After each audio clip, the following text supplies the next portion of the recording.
Jalen Freeman was just walking home from school. Three white boys, sons of the most powerful men in town, dragged him into the woods, beat him, and left him to suffer.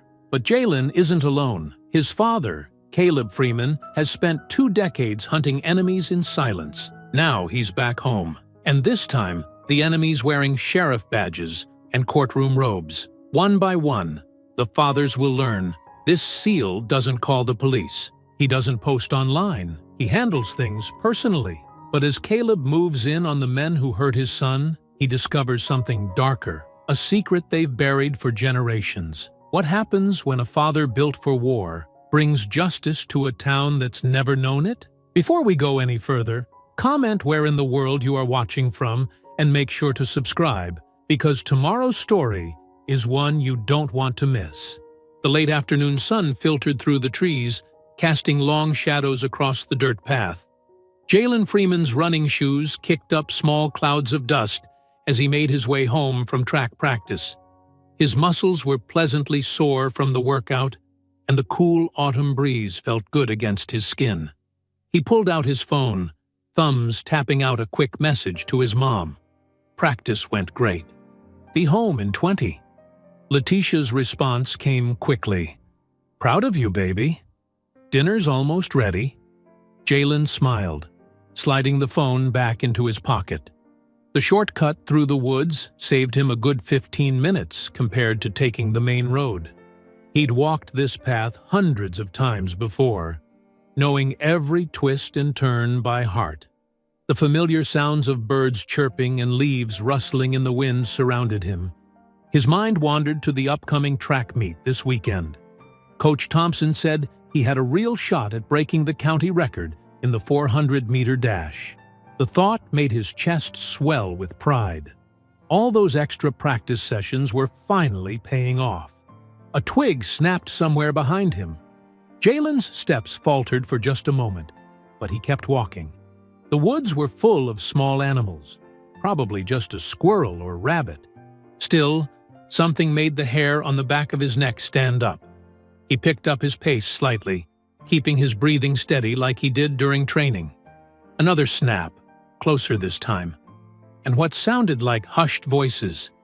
His heart rate quickened. The path ahead curved around a thick cluster of oak trees, blocking his view of what lay beyond. Jalen's hands clenched into fists at his sides. He thought about his father's words from their last video call.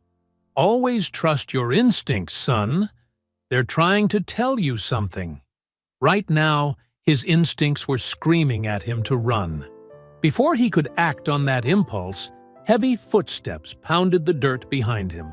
Jalen spun around just as 3 figures burst from the tree line. He recognized them immediately. Chase Boyd, the sheriff's son, along with Colton McClellan and Tanner Lattimore. Well, look who it is, Chase sneered, his pale face twisted into an ugly grin. The track star himself. Jalen's mouth went dry. He took a step backward, mind racing through his options. The main road was too far to make a break for it. The woods were too thick to run through at full speed. And these guys were football players. Big, strong, and used to tackling. I don't want any trouble, Jalen said, keeping his voice steady despite the fear churning in his stomach. I'm just heading home. Tanner Lattimore circled to Jalen's left, while Colton moved to the right, cutting off his escape routes. Maybe you shouldn't be taking shortcuts through our woods, Colton said, cracking his knuckles. Might give people the wrong idea. These aren't your woods, Jalen replied, his father's training kicking in as he shifted his stance, trying to keep all 3 in view. This is public land. Chase laughed, but there was no humor in it. Everything in Mason County belongs to someone, boy, and you need to learn your place in it. Jalen's phone buzzed in his pocket, probably his mom wondering why he hadn't responded to her last message. The thought of her waiting at home, dinner getting cold, made his chest ache. But he couldn't reach for the phone now. He couldn't take his eyes off the 3 advancing figures. Last chance, Chase said, pulling something from his back pocket that glinted in the fading sunlight. You can come with us quiet-like. or we can do this the hard way. The woods seemed to grow darker, the shadows deeper. Jalen's heart pounded against his ribs as he realized this wasn't going to be just another school bullying incident. The look in their eyes told him they had something much worse planned. He thought about his father again, about all the lessons on self-defense and standing your ground. But they'd never covered what to do when outnumbered 3-1 by guys bigger than you, at least one of them armed. His muscles tensed, ready to fight or run, whichever option presented itself first. The phone buzzed again in his pocket, insistent now. His mom would be getting worried. The thought nearly broke his concentration, but he forced himself to stay focused on the immediate threat. The three boys had formed a tight triangle around him, close enough now that he could smell the cigarette smoke on their clothes. Chase moved first, lunging forward with something metallic in his hand. Jalen managed to dodge, but Tanner's massive arms wrapped around him from behind, pinning his arms to his sides. The struggle kicked up clouds of dirt as Jalen's feet left the ground. "Got him!" Tanner growled, tightening his grip until Jalen could barely breathe. Chase pulled a white hood over his face, followed by Colton and Tanner. The sight made Jalen's blood run cold. They'd planned this. They'd waited for him. "Get him in the truck," Chase ordered, pointing to a beaten-up pickup parked just off the path. Jalen thrashed harder, but Tanner's grip was like iron. His feet scraped against the ground as they dragged him toward the vehicle. "Let me go!" Jalen shouted, hoping someone might hear. But the woods swallowed his voice, and Colton's fist slammed into his stomach, forcing the air from his lungs.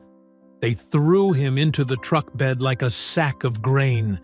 His head cracked against the metal, sending stars dancing across his vision. Before he could recover, rough hands grabbed his wrists, binding them with duct tape.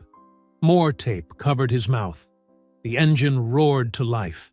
Through blurry eyes, Jalen watched the trees whip past as they drove deeper into the woods, bouncing over roots and rocks. His phone had fallen out during the struggle, lying somewhere back on the path.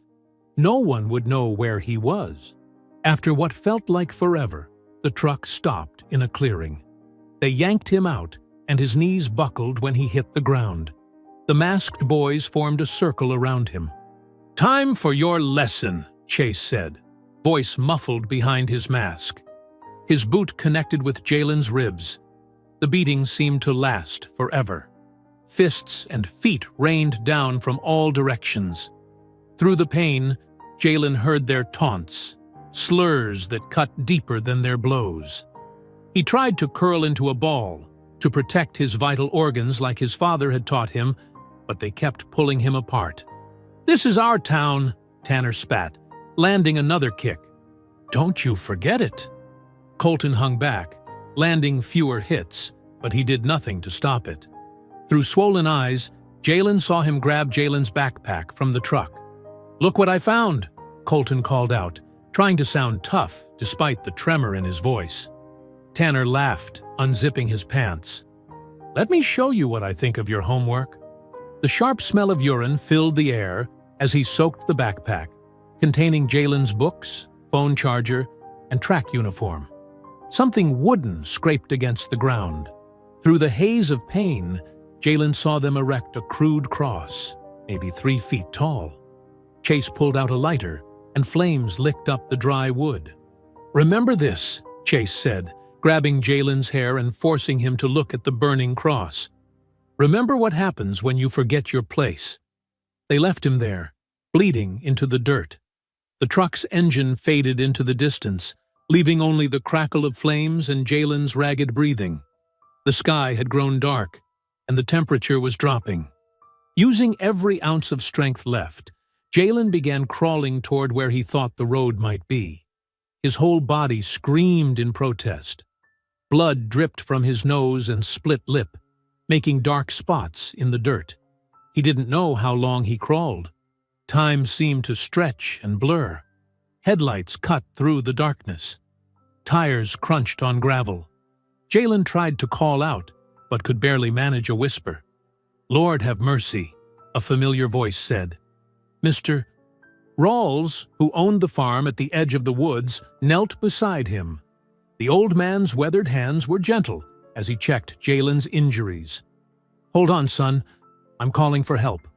The ambulance arrived in a blur of flashing lights and urgent voices. His mother's tears fell on his face as she rode with him to the hospital.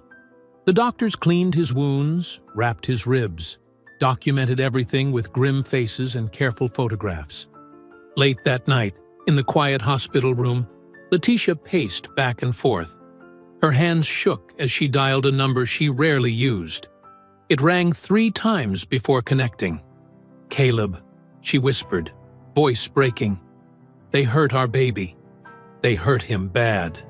In a dark motel room somewhere across the country, Caleb Freeman listened in complete silence as his wife described what had happened to their son. When she finished, he spoke just 2 words, his voice as cold as steel. "I'm coming." The morning sun cast long shadows across Mason County's main street as Caleb Freeman's rental car, a plain gray sedan, rolled into town. He'd driven through the night, his mind replaying Letitia's words about Jalen's injuries. His knuckles whitened on the steering wheel, but his face remained perfectly still.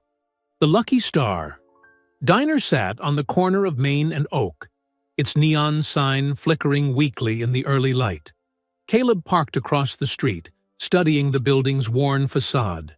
Through the large windows, he could see the morning regulars hunched over their coffee cups. Inside, the bell above the door chimed softly as he entered. The smell of bacon grease and burnt coffee filled the air. A few heads turned to look at him, a stranger in their small town, before quickly looking away. Caleb chose a booth near 2 elderly white men, their clothes suggesting retired farmers or factory workers. "Coffee?" the waitress asked, already pouring before he could answer. Caleb nodded, keeping his movements minimal and controlled. He opened the menu but didn't look at it, focusing instead on the conversation floating from the next booth.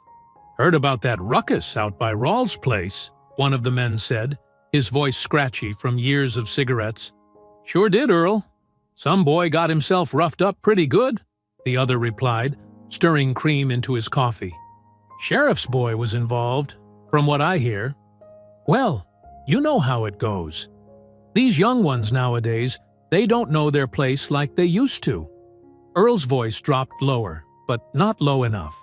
"Start getting ideas above their station, thinking they can date our girls, join our teams." The other man grunted in agreement. Shame it had to come to that. But sometimes a lesson needs teaching. Caleb's coffee sat untouched, steam rising in lazy spirals.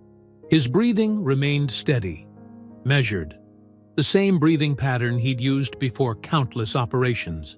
His eyes tracked every movement in the diner while his ears caught every word. "You hear they burned one of them crosses?" Earl asked, excitement creeping into his voice. "Just like the old days." "Keep your voice down," his friend hissed. "But yeah, I heard. Boyd's boy knows how to send a message, just like his daddy used to." The waitress returned to Caleb's table. "Ready to order, hun?" Caleb looked up at her, his eyes so cold she took an involuntary step back. "Just the coffee," he said softly. The men's conversation continued, growing more animated as they discussed the good old days, when people knew their place.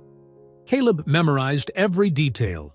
Names dropped casually, locations mentioned in passing, the way they spoke about the sheriff and judge like old friends.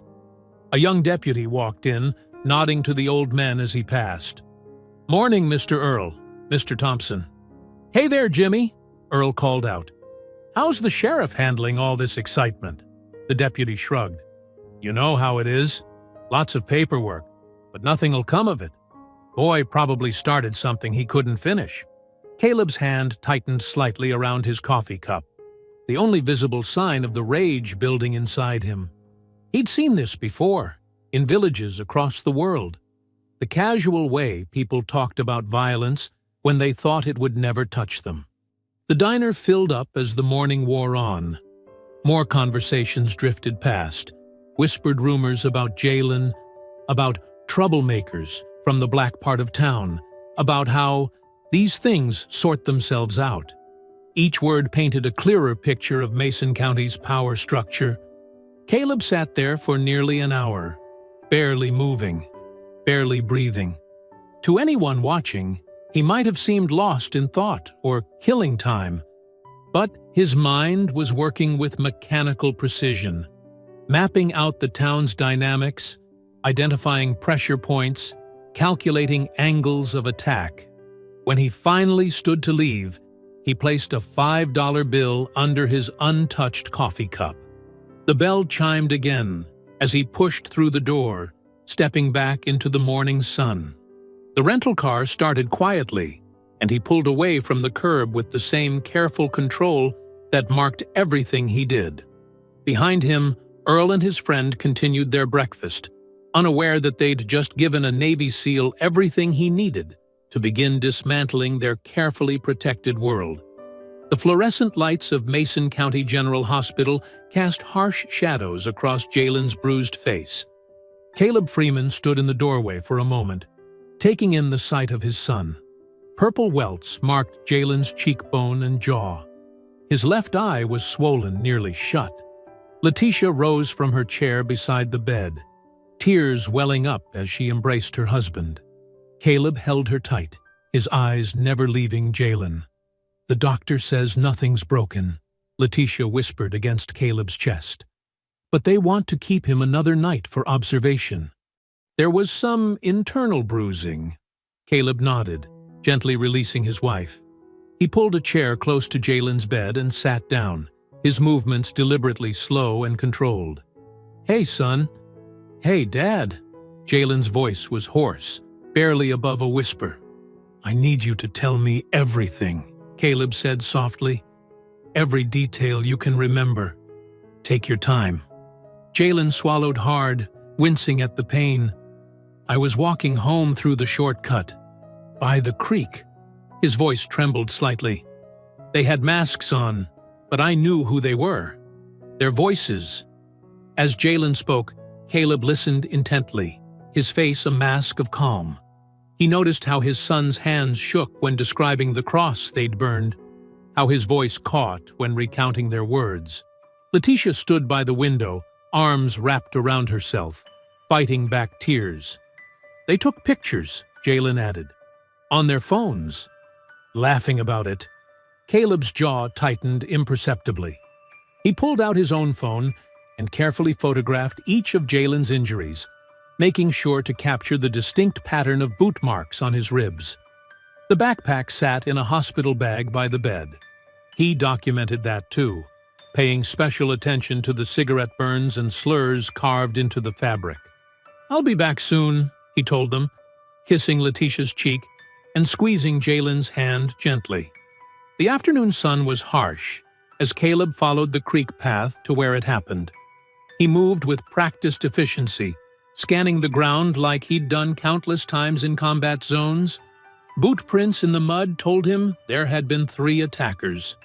Cigarette butts, Marlboro Reds, lay scattered near a scorched patch of earth where they'd burned the cross. He collected them carefully in a plastic evidence bag. Tire tracks led deeper into the woods. 4-wheel drive, newer model, probably a pickup truck based on the width. He found scraps of rope near a fallen log, frayed ends suggesting they'd been cut rather than untied. These went into another bag. Back at the hospital that evening, the sunset painted the room in orange and shadow.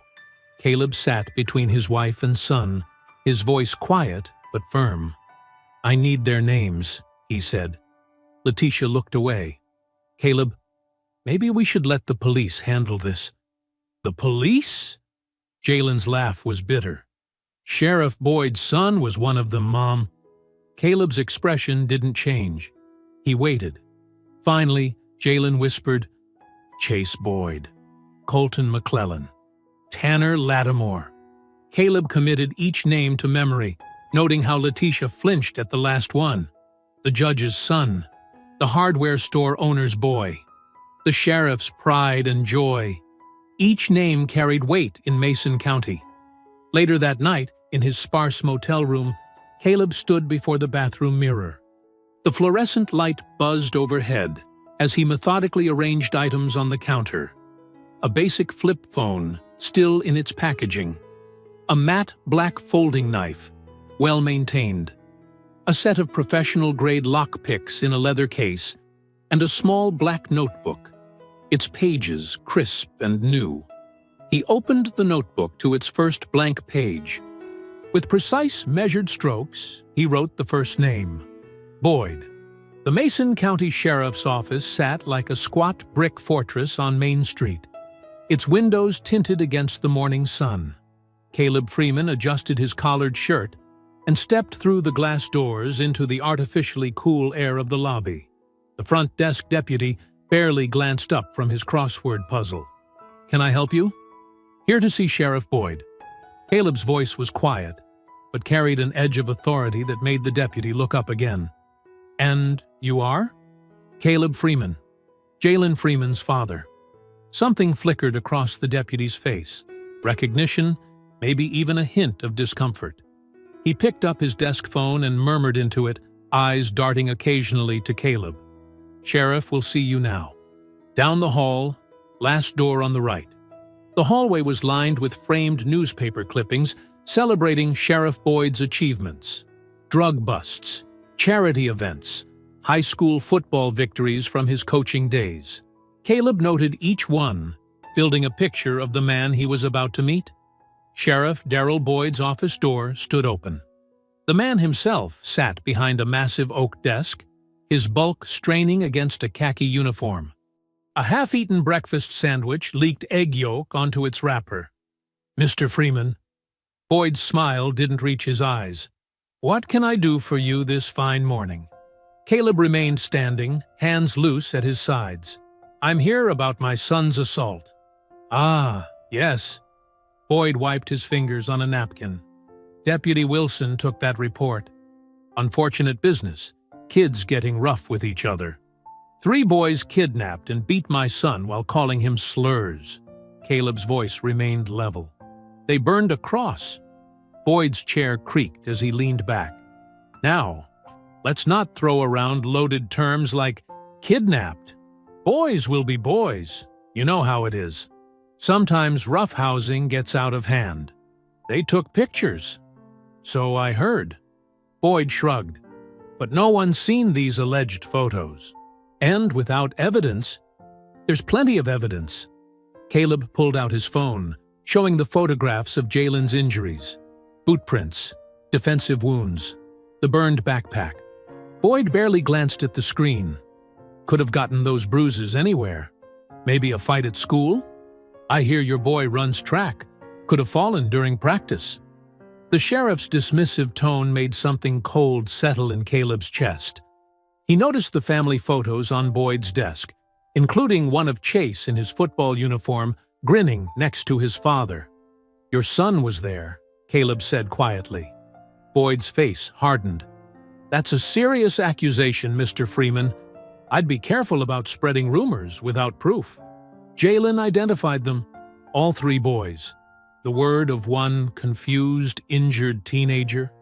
Boyd stood up, using his height to loom over the desk. "Against 3 of Mason County's finest young men? Good luck making that stick."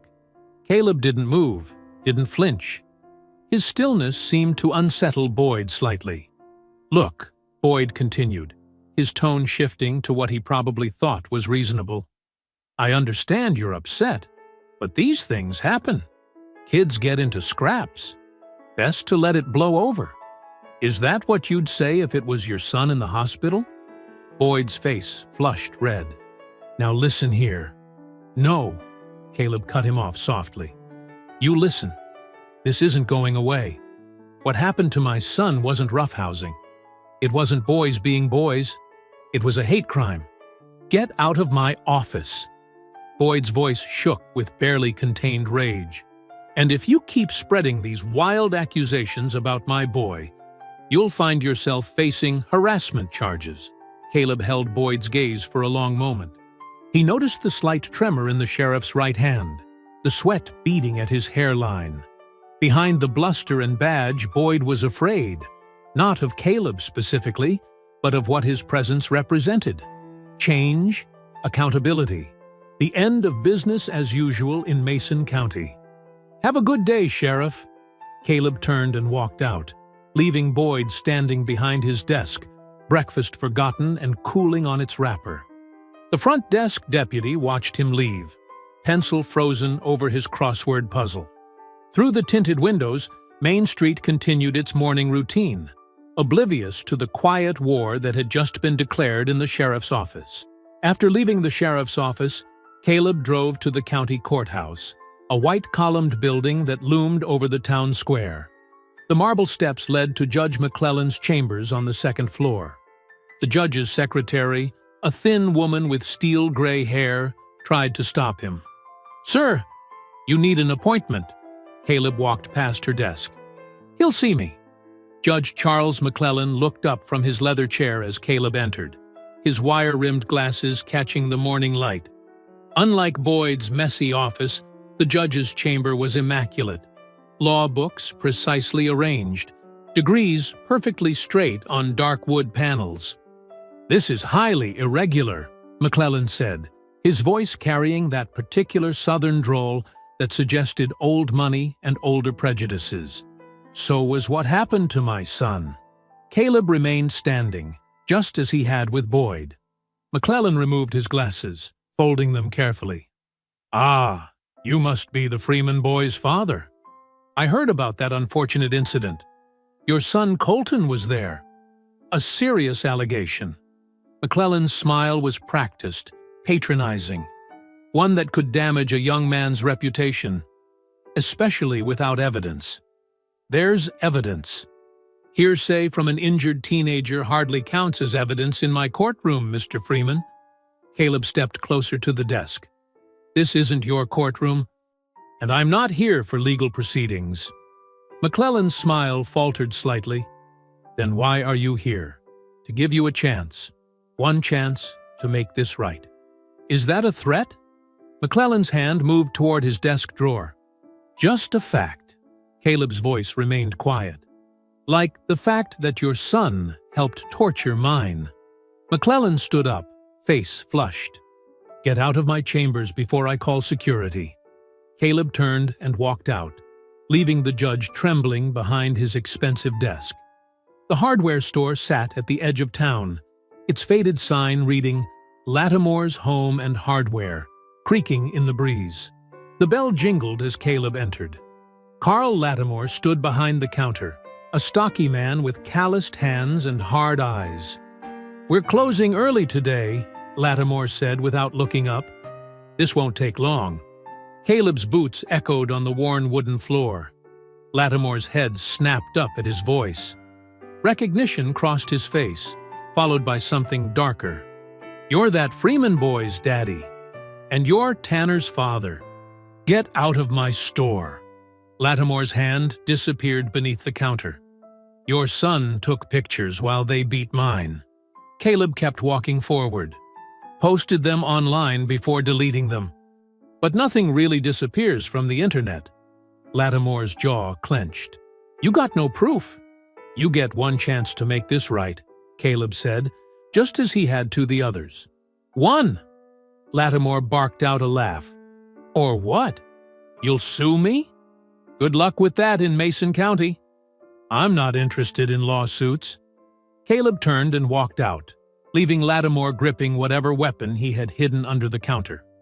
That evening, as crickets chirped in the gathering darkness, 3 vehicles pulled up to Lattimore's barn: the sheriff's SUV, the judge's Mercedes, and Carl's pickup truck.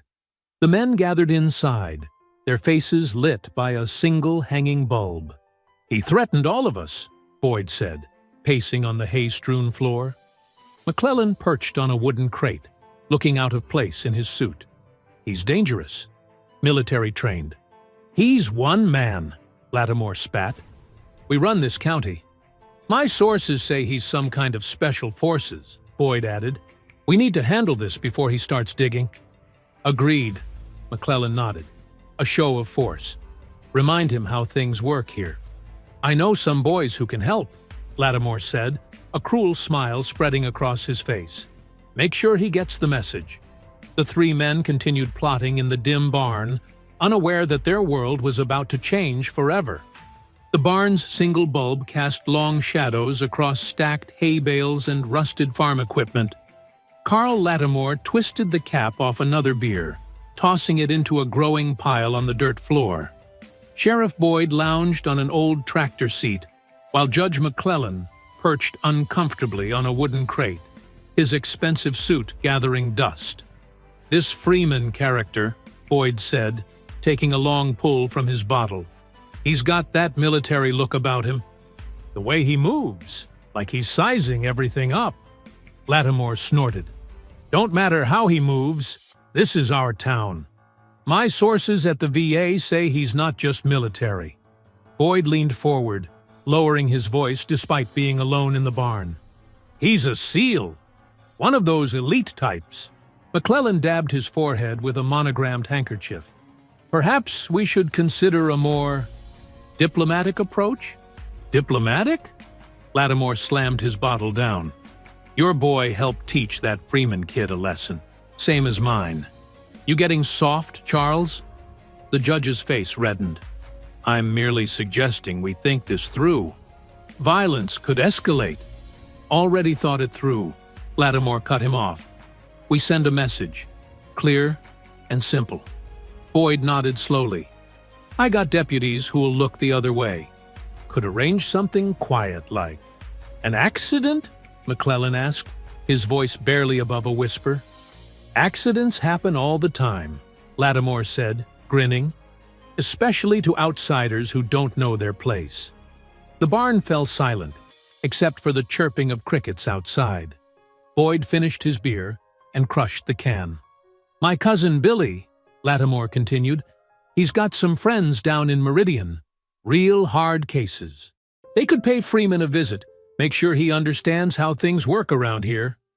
McClellan shifted on his crate. And if he reports it? To who? Boyd laughed. Me? I'd have to file that report myself. Could stage it like a robbery, Lattimore said, warming to the idea. Some boys break in, rough him up some. Take his wallet, make it look random. The judge loosened his tie. And if he fights back? You said he's trained. That's why we send enough men, Lattimore replied. 5, maybe 6. Nobody fights off those odds, SEAL or not. Boyd stood up, stretching. Need to be careful, though. Can't have it traced back. Billy's boys ain't stupid, Lattimore assured him. They know how to keep quiet, and they work cheap. McClellan pulled out his phone, checking the time. We should consider the repercussions if this goes wrong. Only thing going wrong is letting this uppity bastard threaten us, Lattimore growled. My daddy didn't build this town just to have some— Watch your mouth, Carl, Boyd interrupted. Walls have ears these days. Lattimore spat on the ground. Point is, we handle this now, or it gets worse. Man comes into my store, threatens me. In front of my customers? He didn't exactly threaten, McClellan pointed out. Just said we had one chance. Same damn thing, Lattimore's voice echoed off the barn walls. You want to wait until he does something? Until he comes after our boys? Boyd walked to the barn door, peering out into the darkness. Carl's right. Better to nip this in the bud. I know a place, Lattimore said, his voice dropping. Old hunting cabin, way out past the county line. Perfect spot for Billy's boys to have a conversation with Mr. Freeman. McClellan stood up, brushing hay from his pants. And if he doesn't survive this conversation? Lattimore's smile turned cruel in the dim light. Like the sheriff said, accidents happen, especially in old cabins. Electrical fires, gas leaks. Lots of things can go wrong in the woods. Jesus, Carl, McClellan whispered. You got a better idea, Judge? Lattimore challenged. Because that Freeman fellow, he ain't the type to back down. You saw his eyes.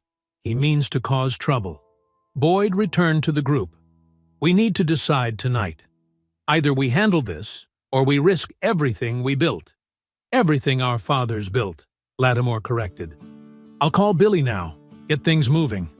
What they didn't notice, hidden in the shadows beyond the barn's weathered walls, was Caleb Freeman. He sat motionless in the darkness, a small parabolic microphone aimed precisely at the gathering through a gap in the wooden slats. His rental car was parked 2 lots over, behind Old Man Wilson's abandoned feed store. The device in his hands caught every word, every threat, every cruel laugh. Caleb's face remained expressionless as he listened, but his jaw tightened when Lattimore mentioned Billy's hard cases from Meridian. He knew the type, local muscle for hire, usually ex-cons with more brutality than brains. A cool breeze rustled through the trees, carrying the smell of hay and motor oil. Caleb adjusted the headphones slightly, making sure the digital recorder caught every damning word. When Lattimore spoke about the hunting cabin, Caleb made a mental note.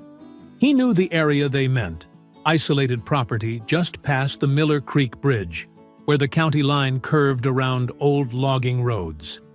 "We could plant something in his car," Boyd's voice came through clearly.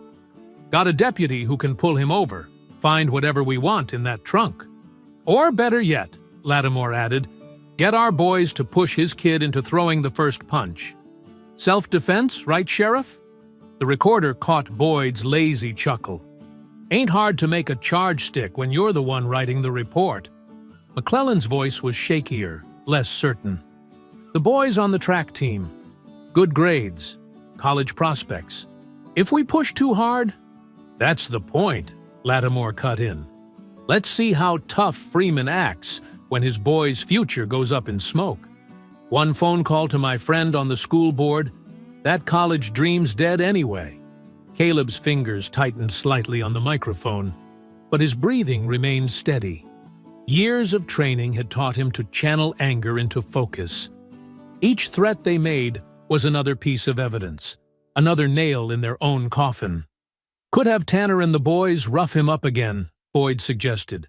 "But this time, we plant a knife on the scene. Say he pulled it first." "Now you're thinking," Lattimore said. "Get our story straight. 3 witnesses against 1. Who's gonna believe him?" The conversation continued for another 20 minutes, each man adding layers to their plan. They discussed alibis, false witnesses, and ways to pressure other families into keeping quiet.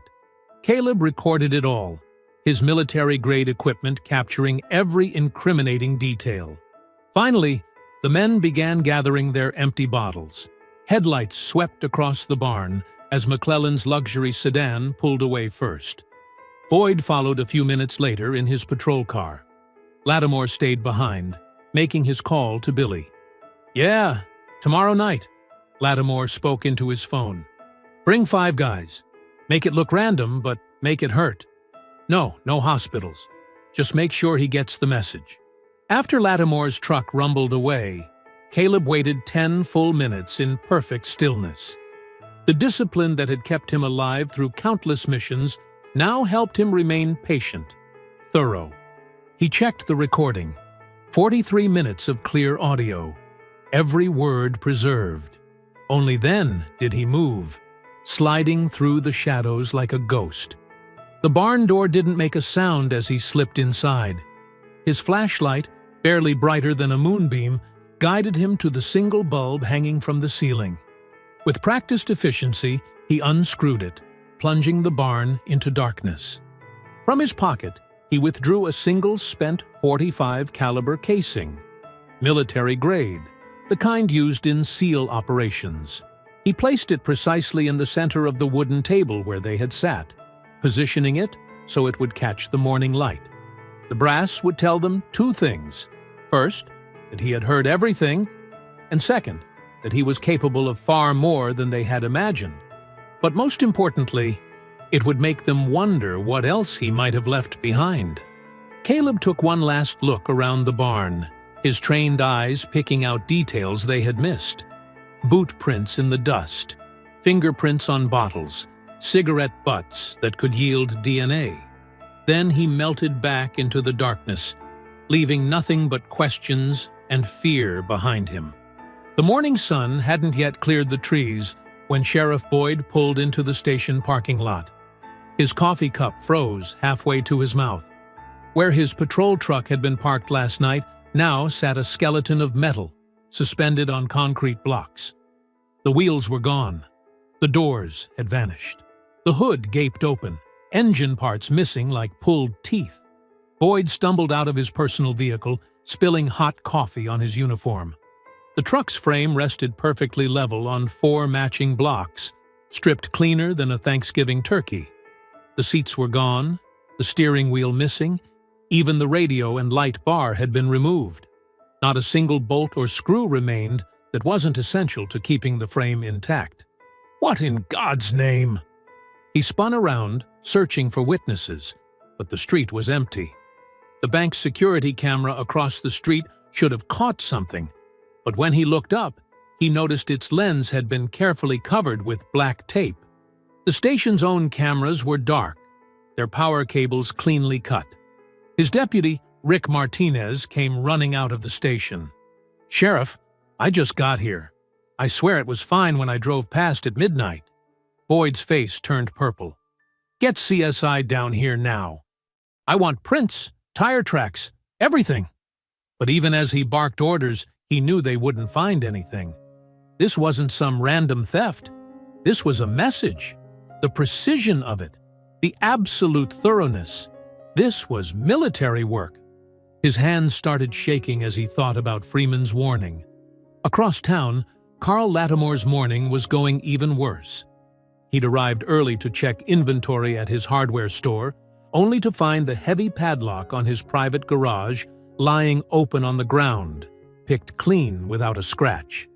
His hands trembled as he pushed the door open. The sight inside made his knees weak. His prized collection of hunting rifles, worth over $20,000, had been completely disassembled. Every piece was hanging from the ceiling on thin wire, spinning slowly in the morning breeze like some twisted wind chime. Barrels, stocks, triggers, and scopes, all separated and suspended at different heights. "Jesus Christ," he whispered, stepping into the garage. The pieces clinked softly against each other, creating an eerie melody. His grandfather's antique Winchester, his custom Remington, his son's first hunting rifle, all methodically taken apart. Not a single screw or spring was missing. They were just reorganized into this macabre display. On his workbench, each gun's ammunition had been arranged in perfect rows, the bullets removed from their casings, powder emptied.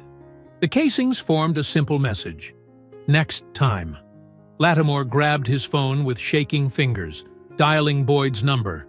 The sheriff answered on the first ring. "Boyd! He was here! That bastard was in my garage! My guns!" "Shut up and listen!" Boyd cut him off, his voice tight with rage. "My truck's been stripped down to nothing, right in front of the station. Meet me at McClellan's office in 20 minutes. Don't call anyone else." Lattimore stared at his hanging gun parts, reality sinking in. How did he? I mean, this would take hours. Nobody heard anything. 20 minutes, Boyd repeated, and hung up. Lattimore locked up the garage, his heart pounding. As he climbed into his truck, he noticed something that made his blood run cold. On his dashboard was a small piece of paper he knew hadn't been there last night. It was a receipt from his own store, dated 3 years ago. The sale of rope and lighter fluid to his son, the same day Jalen Freeman had been attacked. He crumpled the receipt in his fist, but couldn't bring himself to throw it away. Evidence. The bastard was collecting evidence. And if he could get into a locked garage, into a police truck right in front of the station, then nowhere was safe. The morning sun climbed higher, casting long shadows across Mason County. At the police station, forensics would find no fingerprints, no tool marks, no traces of how the truck had been stripped so thoroughly. In Lattimore's garage, The gun parts would continue their slow dance, each piece catching the light like a warning sign. Neither man noticed the rental car parked at the Sunset Motel, or the figure watching through partially closed blinds, methodically checking items off a list in a small black notebook. Judge Charles McClellan prided himself on routine. Every morning, his secretary Margaret brought his coffee at precisely 8:15 a.m., placed it on the right corner of his desk, and laid out his case files for the day. But this morning, something was off. An unmarked manila envelope sat squarely in the center of his polished oak desk. "Margaret!" he called out, his voice sharp. "What's this envelope?" His secretary appeared in the doorway, frowning. "I haven't been in yet, Your Honor. The cleaning crew must have left it." McClellan's hands trembled slightly as he picked up the envelope. It wasn't sealed, just tucked closed. Inside, he found a stack of glossy photographs that made his stomach turn. The first showed his son, Colton, face clearly visible despite the hood he'd worn that night, standing over Jalen Freeman's crumpled form. The cross burning in the background cast an orange glow across the scene. "Dear God," he whispered, flipping through more photos. Each one was crystal clear, showing every participant, every action. But it was the second set of documents that made his blood run cold. Typed pages listed names, dates, and case numbers. Dozens of trials he'd presided over where evidence had mysteriously disappeared, where certain witnesses never made it to the stand, where verdicts seemed predetermined. Next to each entry were names of potential witnesses who could verify the corruption. His office phone rang, making him jump. It was Carl Lattimore. "Charles, we've got trouble." Lattimore's voice was shaky. "Boyd's truck got stripped clean, and someone turned my gun collection into some kind of sick art display." McClellan barely heard him, still staring at the documents. "He was in my office," he said quietly. "He left evidence, photos of Colton at the attack, and other things, old cases." "What do we do?" Lattimore asked. Before McClellan could answer, his computer screen flickered. A text document opened by itself, words appearing letter by letter. "You didn't listen the first time." The same message appeared simultaneously on Boyd's station computer and Lattimore's store register display. Each man felt the weight of those 6 words like a physical blow. McClellan called an emergency meeting in his chambers. Boyd arrived still wearing his coffee-stained uniform, and Lattimore couldn't stop fidgeting with his car keys. "This is military-grade psychological warfare," Boyd said, pacing. "He's showing us he can get to anything. Our property, our secure locations, our past sins. He's not just some angry father. He's a goddamn ghost." "We need to call in state police," Lattimore suggested. McClellan shook his head, gesturing at the photos and documents. "And tell them what? That we're being harassed by someone who has evidence of our sons committing a hate crime? That he's gathered proof of judicial misconduct? We're trapped." "Then we fight back," Boyd growled. "I've got deputies." "Your deputies couldn't even protect your own truck," McClellan snapped. "He got past station security like it wasn't even there. Face it, we're dealing with someone way beyond our level." As the men argued, across town in the Freeman's backyard, a different kind of meeting was taking place. Caleb stood facing his son in the fading evening light, both wearing workout clothes. "First lesson," Caleb said quietly, demonstrating a basic stance. "Power doesn't come from size, it comes from leverage and knowledge." Jalen mirrored his father's position, feet shoulder-width apart, knees slightly bent. His bruises were still visible, but his eyes were focused. "When someone grabs you from behind," Caleb continued, moving slowly to demonstrate, "they expect you to pull forward. Instead, you drop your weight and step back, like this." For the next hour, father and son moved through various holds and escapes. Caleb's instructions were clear and precise, each movement broken down to its essential components. He showed Jalen how to turn an attacker's strength against them, how to break free from common holds, how to disable without causing permanent damage. "Remember," Caleb said as they practiced a wrist release, "this isn't about revenge. It's about being ready, about never being a victim again." Jalen nodded, sweat dripping from his forehead as he successfully broke free from his father's grip. His movements were becoming smoother, more confident with each repetition. The sun set behind the trees as they continued their training, casting long shadows across the yard. Inside the house, Letitia watched through the kitchen window, her heart both heavy and hopeful as she witnessed this quiet moment between father and son. Judge McClellan's key scraped in the lock of his front door. The house was quiet, too quiet. His wife was visiting her sister in Memphis, and Colton should still be at baseball practice. But something felt wrong. The air seemed different, charged with an unfamiliar tension. He stepped into the foyer, setting his briefcase down with a soft thud. That's when he smelled it. Fresh coffee brewing in his kitchen. Coffee he hadn't made. McClellan's hand instinctively moved toward the small of his back, where he kept his concealed .38 revolver. But before his fingers could touch the grip, a calm voice called out from the kitchen. "Your gun won't help you, Judge. Please, join me for coffee." McClellan's throat went dry. He recognized that voice, measured, controlled, almost gentle. The voice of Caleb Freeman. Moving slowly, the judge rounded the corner into his kitchen. Caleb sat at the oak table, 2 mugs of steaming coffee in front of him. He wore simple clothes, dark jeans, a gray t-shirt that showed his muscled arms. His posture was relaxed, but his eyes were sharp and focused. "How did you get in?" McClellan asked, his voice barely above a whisper. "You should upgrade your locks," Caleb replied, gesturing to the empty chair across from him. "Please, sit. Your coffee's getting cold." McClellan's legs felt weak as he lowered himself into the chair. His kitchen, normally his sanctuary where he enjoyed morning papers and evening scotch, felt alien now. The afternoon sun streaming through the windows seemed too bright, too exposing. "I assume you got my message yesterday," Caleb said, taking a slow sip from his mug. "The photos, the case files, those were private records," McClellan protested weakly. "You had no right?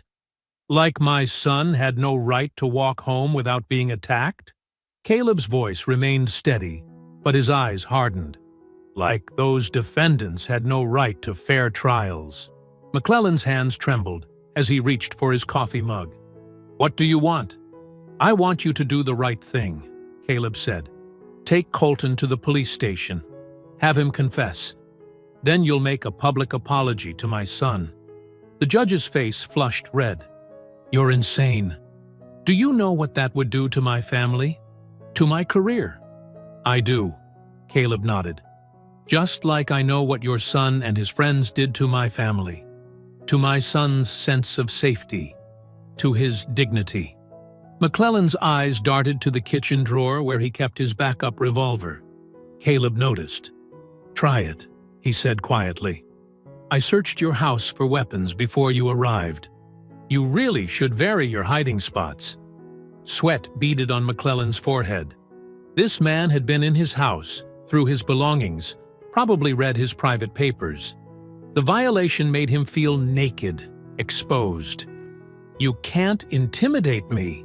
McClellan tried to sound authoritative, but his voice cracked. "I'm an elected official."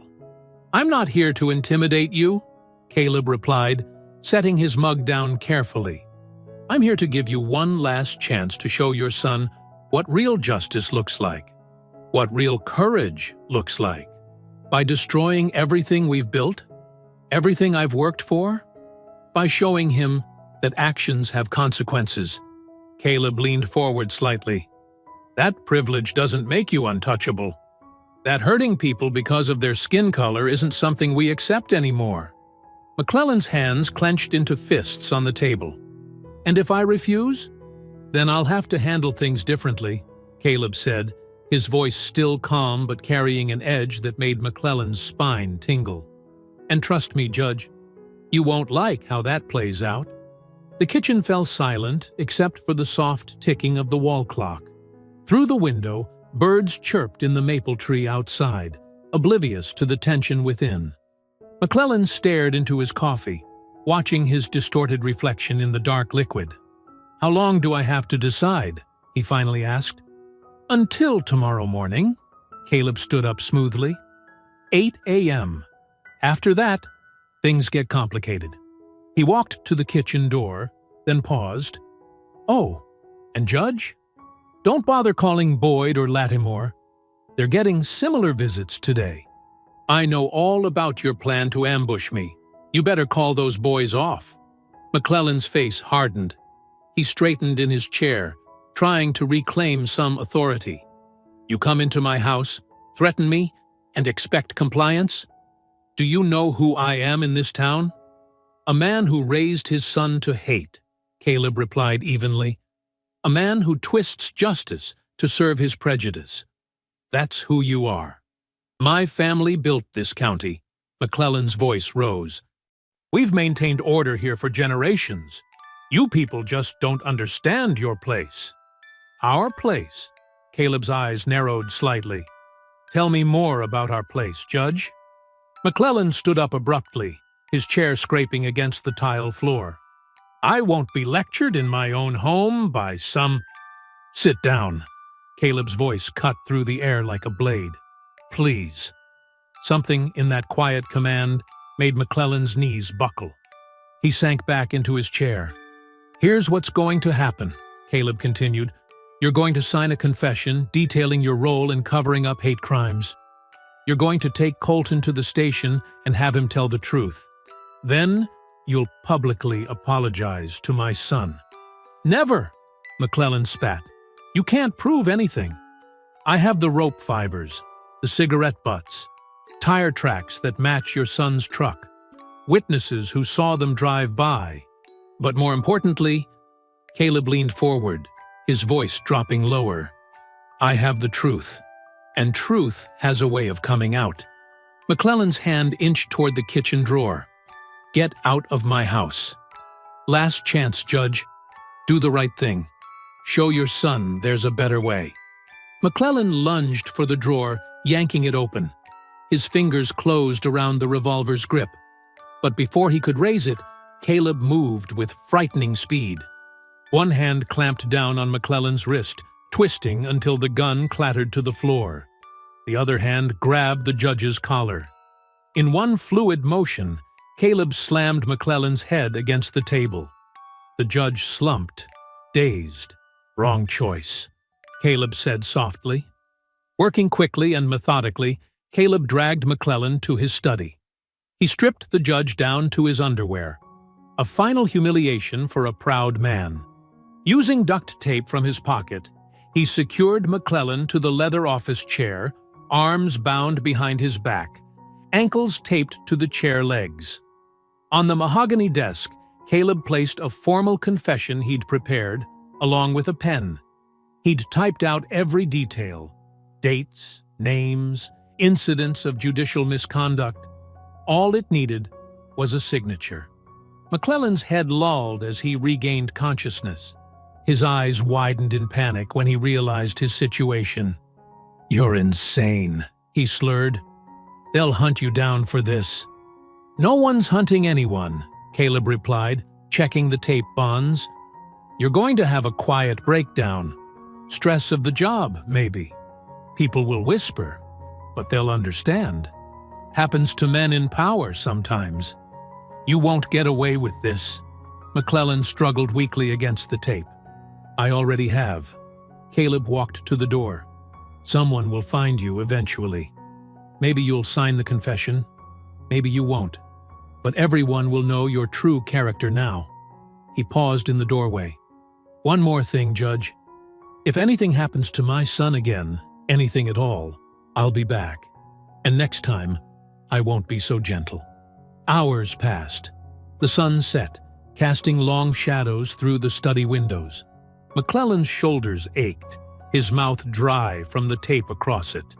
When Sarah Jenkins, his court clerk, finally found him after he missed afternoon sessions, her scream echoed through the empty house. Word spread quickly but quietly through Mason County. Judge McClellan had suffered some kind of breakdown, found in his underwear, ranting about Navy SEALs and conspiracies. Such a shame. The pressure must have finally gotten to him. But in certain circles, in country club lounges and back rooms where powerful men gathered, a different kind of whisper spread. A warning, a reminder that no power lasted forever, that justice came in many forms. Sheriff Boyd eased his truck onto the familiar dirt path, gravel crunching under the tires. The sun was just starting to paint the sky pink, casting long shadows through the pine trees. This was his time, his escape from the mess that Freeman Man had stirred up. He grabbed his rifle and hunting vest from the passenger seat, checking the ammunition with practiced hands. The familiar weight of the gun brought him comfort. Out here, he was still in control. Still the man his daddy had raised him to be.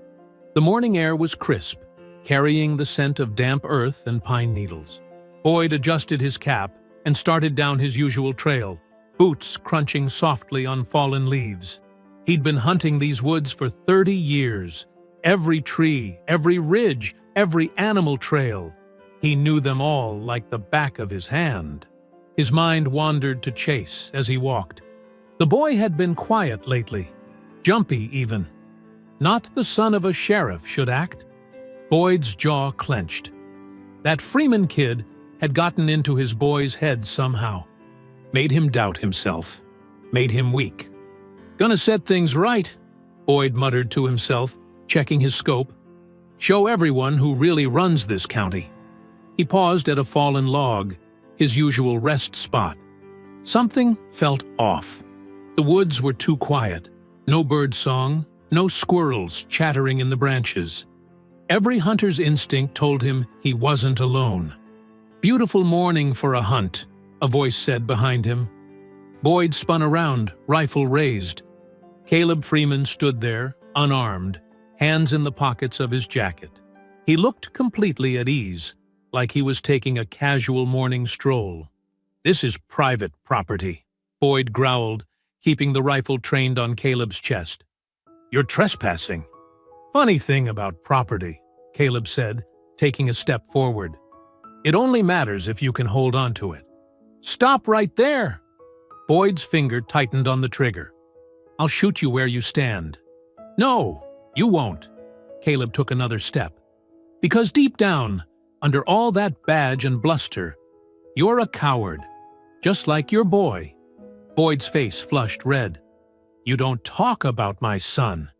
"Chase cried, you know," Caleb continued, still advancing, "when they were beating my boy. Didn't want to do it. But he was more scared of disappointing his daddy than doing what was right. I said, 'Stop!'" Boyd's hands were shaking now. "Make me!" Boyd squeezed the trigger.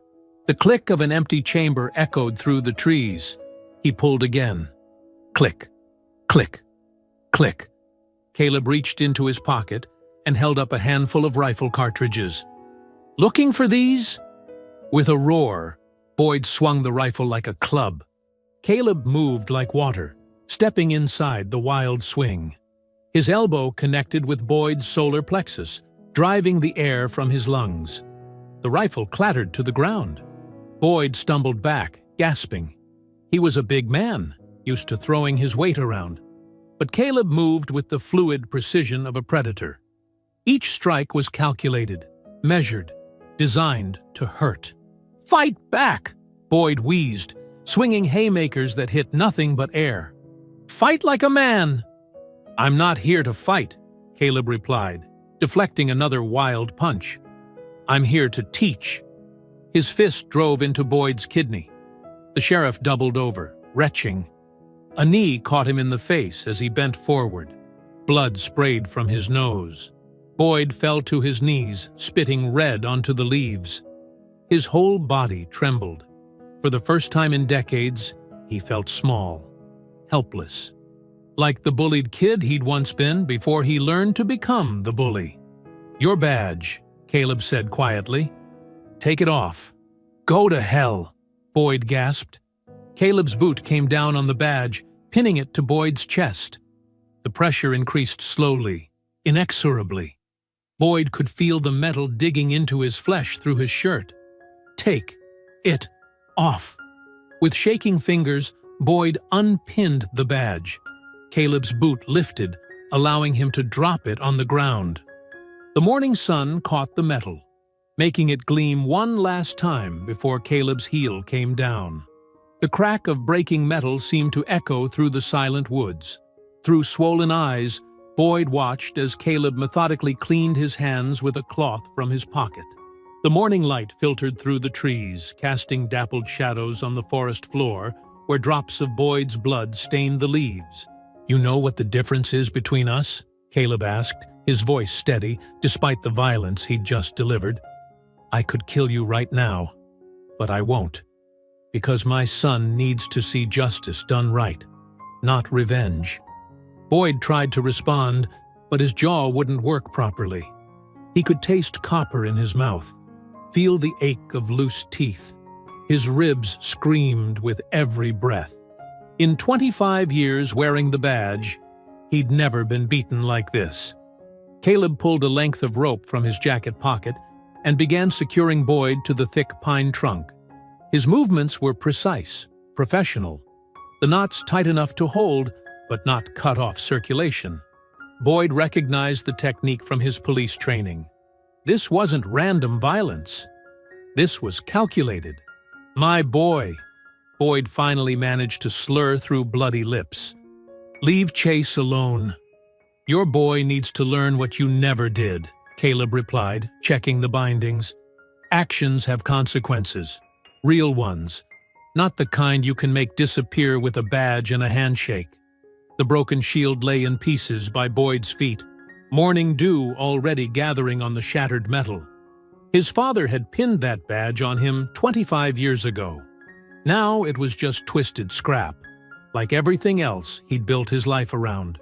"They'll come looking," Boyd threatened weakly. "Let them." Caleb stood, surveying his work. "Tell them whatever story helps you sleep at night. Tell them you fell. Tell them wild dogs got you. I don't care.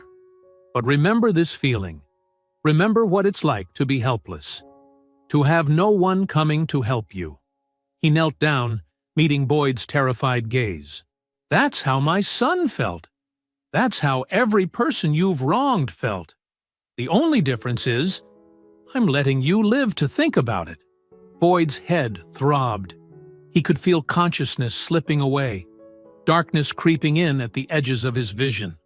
The last thing he saw was Caleb walking away, disappearing into the morning mist like a ghost. Hours passed.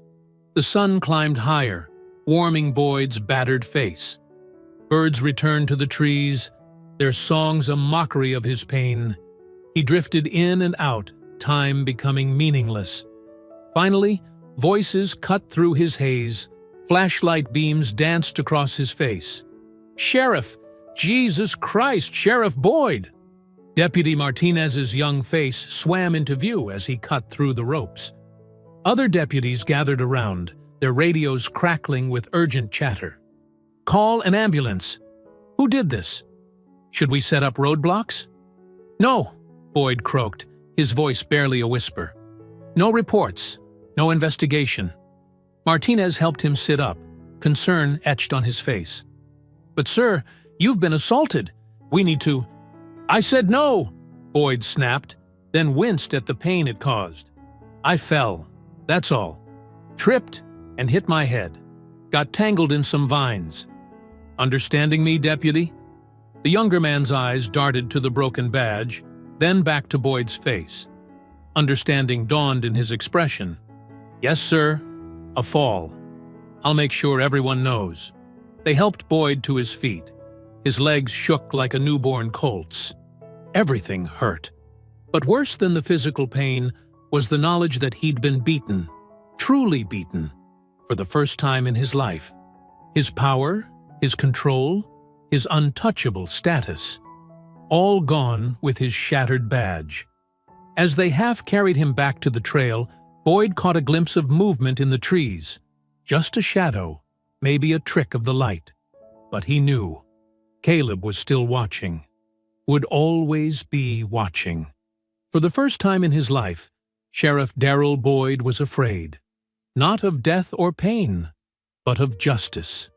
Real justice. The kind that couldn't be bought off or bullied away. The kind that came with quiet footsteps in the woods and left broken badges in its wake. Carl Lattimore's knuckles turned white as he gripped the edge of his workbench. The evening light filtered through the dusty windows of his hardware store's back room, casting long shadows across the worried faces of the three teenagers before him. His son Tanner stood in the middle, flanked by Chase Boyd and Colton McClellan, all of them looking considerably less confident than they had a week ago. "Your fathers are weak," Carl spat, pacing like a caged animal. "Boyd's lying in bed with broken ribs. McClellan won't even leave his house. But I'm not backing down to some uppity soldier who thinks he can walk into our town and change things." Tanner shifted his weight, a familiar spark of cruel anticipation lighting up his eyes. "What do you want us to do, Dad?" Carl stopped pacing and leaned forward, his voice dropping to a harsh whisper. "That Freeman boy needs to learn his place. His daddy might think he's tough, but he can't be everywhere at once." Chase Boyd rubbed his jaw nervously. "My dad said to lay low. He said, 'Your dad's a coward.'" Carl slammed his fist on the workbench, making tools rattle. "All my hunting rifles destroyed. Boyd's truck stripped clean. McClellan tied up like an animal. And what are they doing? Hiding. Someone needs to show these people there are still consequences in this town." Colton McClellan, usually the quietest of the three, spoke up. "But what if Freeman's dad—" "He won't be a problem if you do this right." Carl cut him off. He pulled open a drawer and removed 3 black ski masks, tossing them onto the workbench. "You wear these. You catch the boy alone. You make sure he understands that his daddy's little show of force doesn't change anything." Tanner picked up one of the masks, a cruel smile spreading across his face. "We'll handle it, Dad. Just like last time." Carl grabbed his son's shoulder, squeezing hard enough to make the boy wince. "No crosses this time. No pictures. No evidence. Just fists and a message. Make it quick. Make it hurt. And make sure he knows why." The other 2 boys exchanged uncertain glances, but Tanner's enthusiasm seemed to steady them. They'd followed his lead before, and the rush of power they'd felt that day in the woods still burned in their memories.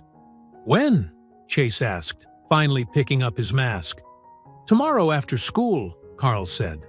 "He always walks home alone after track practice." Same route through the woods. He turned to Tanner. "You've been watching him?" Tanner nodded, practically bouncing with anticipation. "Yeah, every day this week. He thinks he's tough now, doing those little karate moves in his backyard with his dad. But 3-on-1? He won't stand a chance." Carl's face darkened. "Make sure of that. I don't want him fighting back. I want him broken. Sometimes you have to break something to fix it." The boys huddled closer as Carl laid out the plan. The route, the timing, the escape path, everything methodical, everything designed to leave no trace. This wasn't just about Jalen anymore. This was about proving that nothing had changed, that their power still held. "What about our dads?" Colton asked, his voice small. "They'll know it was us." "They'll thank us," Tanner answered before his father could. "Deep down, they know this needs to be done. They're just scared right now." Carl nodded approvingly at his son. "Exactly. Sometimes the sons have to be stronger than their fathers. Tomorrow, you show everyone in this town that nothing's changed, that we're still in charge." The evening light had faded to purple dusk outside the windows. Carl watched as the boys stuffed the masks into their backpacks, their movements charged with nervous energy. They were scared, yes, but that fear would make them cruel. Fear always did. "One more thing," Carl said as they turned to leave. "If he fights back, if he so much as raises a hand to defend himself, you make him regret it. Show him what happens to people who don't know their place." The boys nodded, filing out through the back door into the gathering darkness. Carl watched them go, pride and anger mixing in his chest. His son would make things right. His son wouldn't bend like the others. The afternoon sun cast long shadows through the Freemans' living room windows as Jalen finished his homework at the kitchen table. His mom's nursing shift wouldn't end for hours, and the house felt too quiet. Every creak made him tense. His father's words echoed in his mind. "Stay alert. Trust your instincts." The first sign was subtle, a scraping sound at the back door. Jalen's heart pounded as he silently moved to the hallway, positioning himself as his father had taught him. 3 shadows passed by the kitchen window. He recognized their shapes immediately. The door burst open with a crack of splintering wood. Tanner Lattimore led the charge, wearing a black ski mask that couldn't hide his swagger. Chase Boyd and Colton McClellan followed close behind, their own masks betraying nervous energy in their movements. "Surprise, boy!" Tanner sneered, advancing with clenched fists. "Daddy's not here to protect you now." Jalen's mind went calm, just like during training. He planted his feet exactly as his father showed him, keeping his breathing steady. "Leave! Now!" Chase lunged first, swinging wild. Jalen stepped inside the punch, just like he'd practiced countless times in the backyard. His elbow caught Chase's extended arm at the perfect angle. The crack was loud, followed by Chase's howl of pain as he crumpled to the floor, clutching his broken arm. "You're dead!" Tanner charged forward, but his rage made him sloppy. Jalen sidestepped, using Tanner's momentum to drive him face first into the wall. Picture frames crashed down around him. Colton hesitated by the door, clearly torn between joining the fight and running. That hesitation cost him as Jalen closed the distance, driving his knee into Colton's stomach. The boy doubled over, gasping. "Get out!" Jalen's voice carried an authority that surprised even him. "Get out of my house!" Chase scrambled backward on his good arm, tears streaming down his face. Colton grabbed him, helping him up. They stumbled toward the door, leaving Tanner still dazed against the wall. Red and blue lights suddenly flooded through the windows. Someone had called the police, probably one of the neighbors who'd heard the commotion. Tanner pulled off his mask, a bloody grin spreading across his face. "Perfect timing," he said, just as 2 deputies burst through the open door, weapons drawn. "Hands up! Everyone on the ground!" Jalen raised his hands slowly, his heart sinking as he recognized Deputy Wilson, Sheriff Boyd's right-hand man. The other deputy rushed to Chase, who was sobbing dramatically now. "He attacked us!" Tanner shouted, playing his role perfectly. "We just came to talk, and he went crazy. Look what he did to Chase." Deputy Wilson roughly grabbed Jalen's arms, forcing them behind his back. The handcuffs bit into his wrists as the deputy tightened them unnecessarily hard. "That's not what happened," Jalen said firmly, keeping his voice level despite the rage and fear churning inside him. "They broke in. They were wearing masks. Look at the door." "Shut it!" Wilson growled, shoving Jalen toward the patrol car. "We got 3 witnesses saying you assaulted them when they came to visit. That's all I need to know." Through the car window, Jalen watched paramedics arrive to tend to Chase's arm. Tanner and Colton gave their statements, probably spinning whatever tale Carl Lattimore had prepared for them. The deputies didn't even bother photographing the broken door or the marks on the wall. The ride to the station passed in a blur. Booking was a series of humiliations. Fingerprints, mugshot, rough hands shoving him through metal detectors.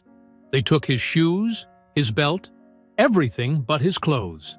The cell was cold concrete and steel, smelling of bleach and despair. Jalen sat on the hard bench, his back against the wall, staring at nothing. Hours crawled by. Other deputies passed, some smirking, others carefully avoiding his gaze. He thought about his father's training, about how Caleb had prepared him for this moment without ever saying it directly. "The fight doesn't end when you win," he'd said. "It ends when you're safe." Jalen wasn't safe yet, but he wasn't afraid anymore either. He'd stood his ground. He'd protected himself.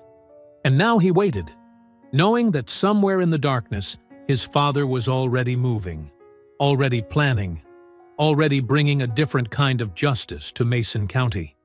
The night grew deeper. Jalen didn't move from his spot against the wall. He didn't speak when deputies taunted him through the bars. He just sat and waited and remembered everything. The fluorescent lights buzzed overhead as Caleb Freeman walked into the Mason County Sheriff's Station at 7 a.m. sharp. His boots clicked against the worn linoleum floor, each step measured and deliberate. The morning shift deputies looked up from their coffee cups, tension filling the air as they recognized him. Deputy Wilson's hand instinctively moved toward his holster. "Station's not open for visitors yet." Caleb didn't break stride. His voice was quiet, but carried across the room like thunder. "I'm here to see my son. Visiting hours start at 9. Now." Caleb planted his feet at the front desk. His eyes locked onto Wilson's, and something in that steady gaze made the deputy take a small step backward. Officer Martinez, a younger deputy who'd only been on the force 6 months, cleared his throat. I'll take you back, sir." He fumbled with his keys, pointedly avoiding Wilson's glare. The cell block door creaked open. Caleb's footsteps echoed down the narrow corridor until he reached the last cell on the left. Jalen sat exactly where he'd been all night, back straight against the wall, eyes alert despite the exhaustion evident on his face. "You okay?" Caleb asked, his voice softer now. Jalen nodded. "They broke in. 3 of them.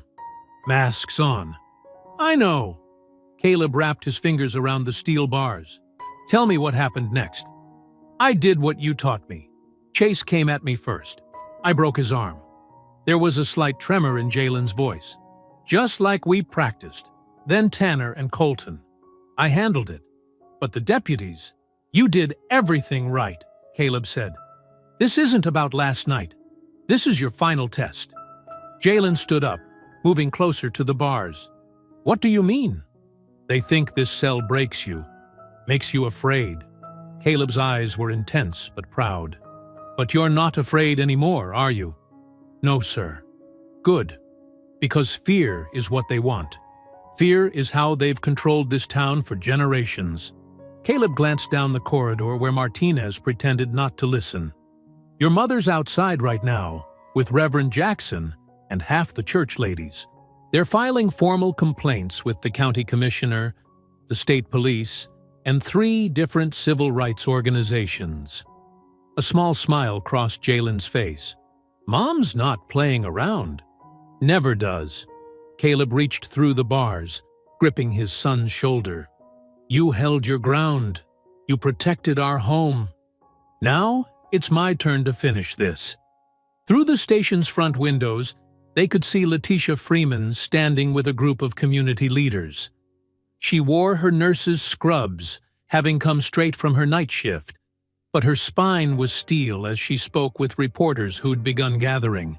"How long do I have to stay here?" Jalen asked. "Not long." Caleb's voice carried absolute certainty. "You'll walk out soon. I guarantee it. What are you going to do?" "What needs doing?" Caleb squeezed his son's shoulder one last time. "Stay strong. Keep your head up. Remember everything I taught you about patience." Deputy Martinez shifted uncomfortably. "Sir, we need to wrap this up." Caleb nodded to his son and turned away. His footsteps were just as measured leaving as they had been arriving. The morning light streamed through the station's windows, casting long shadows across the floor. Outside, Letitia caught his eye. A silent understanding passed between them. She would handle things here, working through proper channels, while he handled other matters. They'd learned long ago to trust each other's methods. The parking lot was filling up with news vans and protesters carrying hastily made signs. Caleb slipped through the crowd unnoticed, just another face in the growing chaos. His rental car sat in the back corner, unremarkable and forgettable. Inside the car, he pulled out his small black notebook. 2 names were already crossed out: Boyd and McClellan. His finger traced down to the final name: Carl Lattimore, the man who'd orchestrated last night's attack, who'd sent his own son to do his dirty work, who thought his hardware store empire made him untouchable. Caleb started the engine. The morning sun was climbing higher, promising another hot Mississippi day. He pulled out onto the main road, driving slow and steady. There was no need to rush. Carl Lattimore wasn't going anywhere. The warehouse sat dark and quiet on the edge of town, its metal walls reflecting the last orange rays of sunset. Caleb Freeman pulled his rental car behind a stack of shipping containers, killing the engine. He'd watched Carl Lattimore's routine for days. The man always stayed late on Thursdays, counting inventory alone after his workers left. The security system was basic, just cameras and motion sensors. Caleb found the electrical panel on the building's exterior and cut the main power line with practiced efficiency. Inside, emergency lights cast weak green shadows across rows of shelving stocked with hardware supplies. Caleb moved silently through the warehouse, his boots making no sound on the concrete floor. The layout was burned into his memory from earlier reconnaissance. Office in the back corner, gun safe visible through the window, Carl's preferred chair facing the door. A floorboard creaked under Caleb's foot. The sound echoed. "Who's there?" Carl's voice rang out, tight with fear. "I've got a shotgun, and I'll use it." Caleb stepped into view, hands loose at his sides. Carl stood trembling behind his desk, clutching a pump-action Remington. His eyes were wide, sweat beading on his forehead despite the evening chill. "Put it down," Caleb said quietly. "You don't want to make this worse." "Get out!" Carl's finger tightened on the trigger. "I'll kill you. You hear me? Caleb moved before Carl could finish. 3 precise steps brought him inside the shotgun's arc. His left hand clamped the barrel up, while his right struck Carl's wrist. The weapon clattered to the floor. Carl swung wildly, desperation giving his strikes power but no accuracy. Caleb blocked a haymaker and drove his knee into Carl's stomach. The older man wheezed but kept fighting, grabbing a stapler from his desk and swinging it like a club. The makeshift weapon caught Caleb's shoulder. He grunted, switched tactics. This wasn't a clean takedown like with the judge, or a tactical fight like the sheriff. This was ugly, personal. A brawl between fathers with hate in their hearts. Carl slammed Caleb against the gun safe, trying to crush the breath from his lungs. Caleb headbutted him, feeling cartilage crunch. They crashed through a glass display case, sending fishing lures scattering across the floor. Blood ran down Carl's face as he screamed, "You people don't belong here! This is our town!" "Your time is done," Caleb replied, voice steady despite the exertion. He caught Carl's next punch and twisted, using the man's momentum to slam him face first into the wall. Carl staggered but wouldn't stay down, throwing office supplies and cursing. The fight moved through the warehouse, knocking over shelves of paint cans and power tools. Carl was stronger than he looked, running on pure hatred and fear. But Caleb had fought men like him before, men who confused cruelty for strength, who broke when their perceived power was stripped away. Finally, after 10 brutal minutes, Caleb caught Carl in a chokehold. The hardware store owner thrashed, then went limp. Caleb zip-tied his hands and feet, securing him to a support post where the morning crew would find him. Walking back to the office, Caleb picked up Carl's fallen shotgun and Carl's hunting knife from the desk drawer. He pressed the blade against the gun safe's metal surface, carving a single deep line down its face. The steel screamed as he worked, leaving a permanent scar on Carl's prized possession. "This ends tonight," Caleb said to Carl's unconscious form.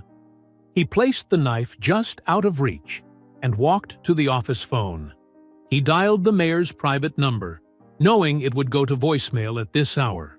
When the recording beeped, he spoke clearly. "My son is still in that cell. You've got until morning." The morning sun cast long shadows across the empty parking lot of the Mason County Sheriff's Office. Caleb Freeman leaned against his rental car, arms crossed, watching the entrance with the patience of a man who'd spent countless hours on surveillance missions. His clean white shirt and pressed khakis made him look more like a businessman than a warrior. But his stance, balanced, alert, ready, told a different story. A few deputies hurried past him, avoiding eye contact. Word had spread fast about what happened at Lattimore's warehouse last night. Nobody wanted to be the one to challenge the quiet man waiting outside. Letitia's car pulled up at 8:15 a.m. sharp. She stepped out wearing her nurse's scrubs, a thick manila envelope tucked under her arm.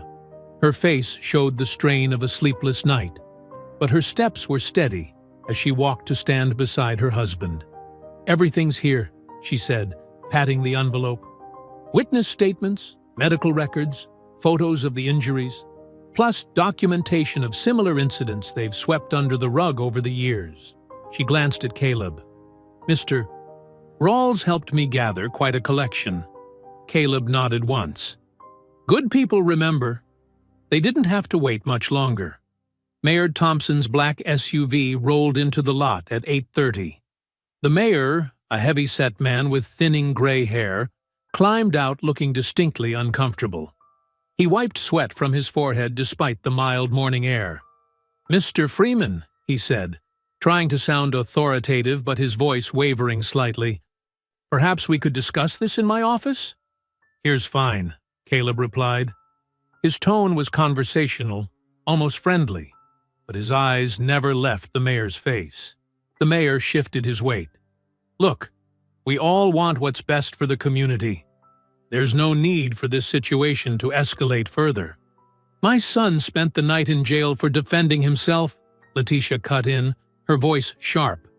"I'd say it's already escalated." She opened the envelope and handed the mayor a stack of papers. He flipped through them, his face growing paler with each page.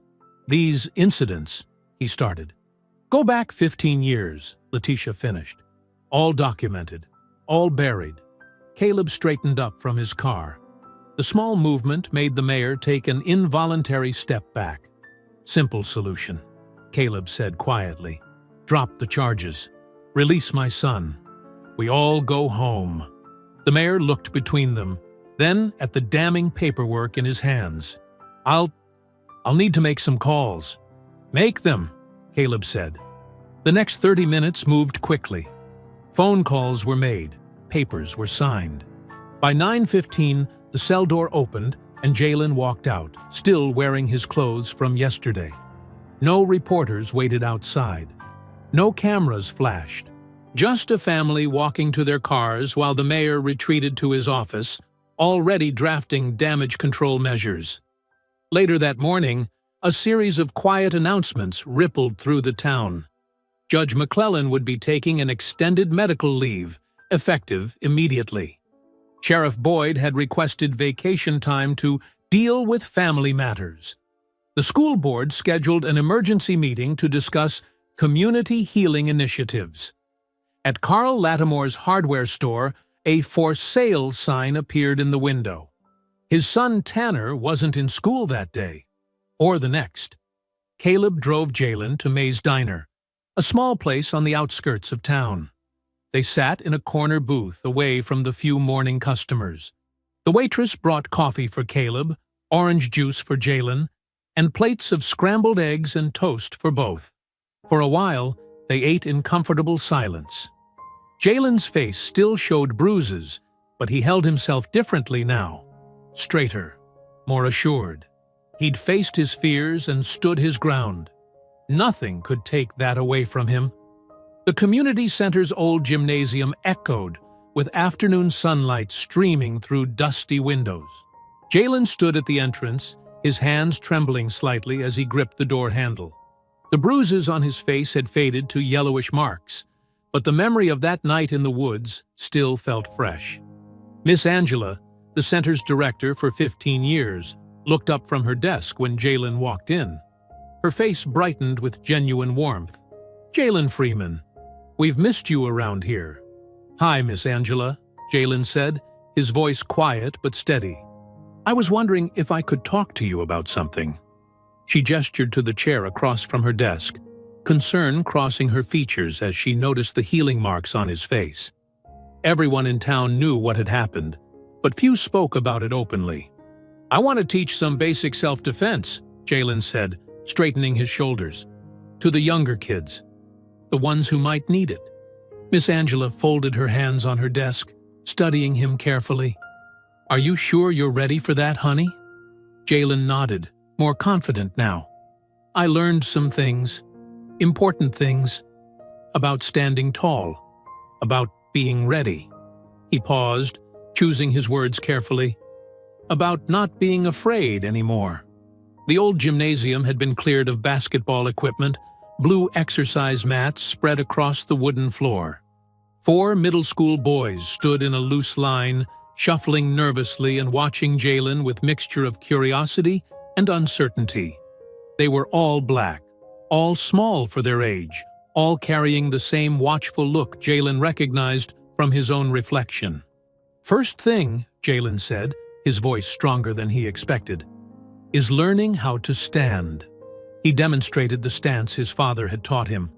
Feet shoulder-width apart, knees slightly bent, weight balanced. This is your foundation. Everything starts here. From the back of the gym, almost hidden in the shadows, Caleb Freeman watched silently. His face remained neutral, but his eyes never left his son. Jalen moved between the boys, gently correcting their positions.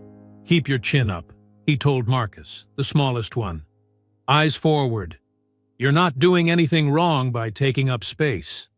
They practiced basic blocks first, simple movements designed to deflect incoming strikes.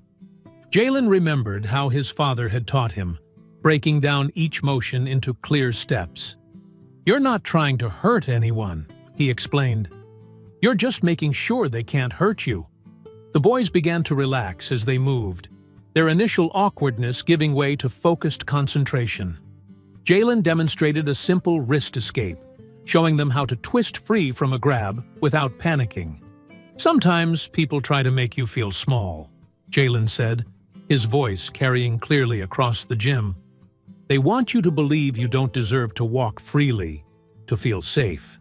He helped Chase, a lanky 12-year-old, perfect the escape motion. "But that's not true. You have the right to protect yourself." As the hour progressed, Jalen felt something shifting inside him. Each time he helped one of the boys correct their stance or praised their improvement, a small piece of his own fear seemed to dissolve.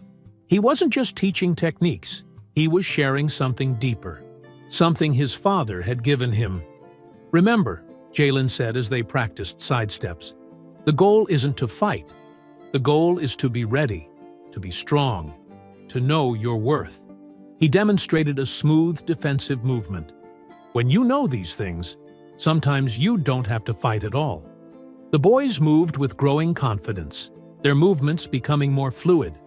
Jalen caught glimpses of pride in their eyes, the same pride he'd felt when he'd successfully defended himself that night at home. As the class drew to a close, Jalen lined the boys up again.